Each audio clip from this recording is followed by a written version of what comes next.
زندگی مردگی نمیدانم. من دو تاشه همه پاپ شده. من ایستاده همینجا. من کالسکرس ایستاده نیورم. گاه همین خانه میبردارم خودم همینجا میدارم. میبینم تماشا میکنم. کمکی دلم کشود شده میگم. زخ شده کسل شدن دارم روز با روز. 4 نبیره شریف شربکوف، ایلیاس، ابراهیم، خدیجه و بنفشه سال 2014 همراه پدر و مادر به سوریه رفتند.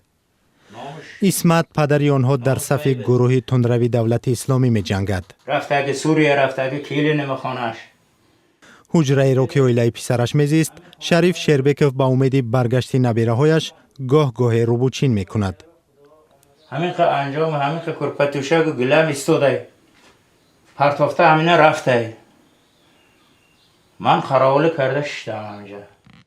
شریف تا اولهای سال 2000 در این خانه با 11 اعضای عائله‌اش میزیست.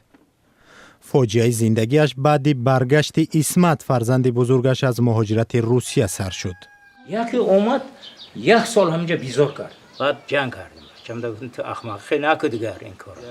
یک کس مجبور نکن ماچت برا گفته تو خودش آباد که خودش بفهم دیگر قصد چخنق نکن. وقتا تو نمیفهمی حال حیات نمیدانی گفته من در دست مرتقل کرد.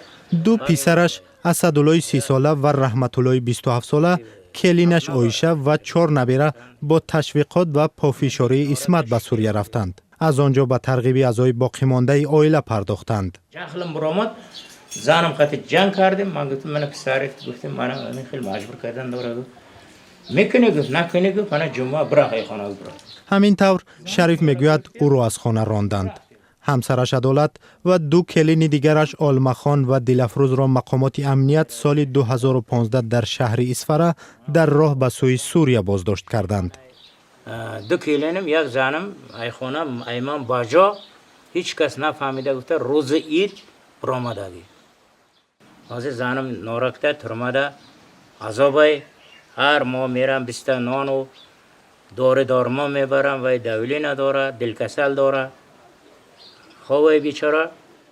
خبر شکست گروه های افراطی در سوریه او را امیدوار ساخته است که نبیره هایش به تاجیکستان برمیگردند. با بازگشت پسرانش باور ندارد. جنگ رفته استاد است که همشه بایویکو همین تیراریست همشه کشتن داره. اونتش نمیمانه سرانه میمره ویا. شریف شربکوف 60 سال دارد. فشار حوادث زندگی به صحتش اثر کرده است. گاه تاکسی میراند و تهیه روزگارش از این بود. دکتر در رفتیم شما تاکسی کار نکنید. عصبت ویرانه یگان اوریه میکنه گفتگی. جهت آتت باقی کنه آتت پشانه آتش اوقاتیه و جهته. چه آتش منو پرتافته رفتگی و جهت نیست. شریف زمین کش دارد و تهیه غذاش از آنجاست. تنها کار میکند بیاور. خیشانش از او رو گرداندند. وقتی که از سری زمین برمیگردد خانه خالی حس تنهایی رو در او بیدار میسازد. نیورا یاش بیچاره مکتب نرفتگی بود 4 تاشم ایلی میگرد همینجا ماشین من چند مرتبه ششتگی بود نیورا ما حاضر من در چشمم شب خوابم میآید که نیورا ما آماده من چی کرده بابا میگه همینه فکر میکنم دلم چی میکنه زخ شدن دارم روز با روز کسلی آماده ایستاده است. حالا طبق معلومات رسمی بیش از 300 زن و کودک از تاجیکستان به سوریه و عراق رفتند که تقدیرشان ناروشن است.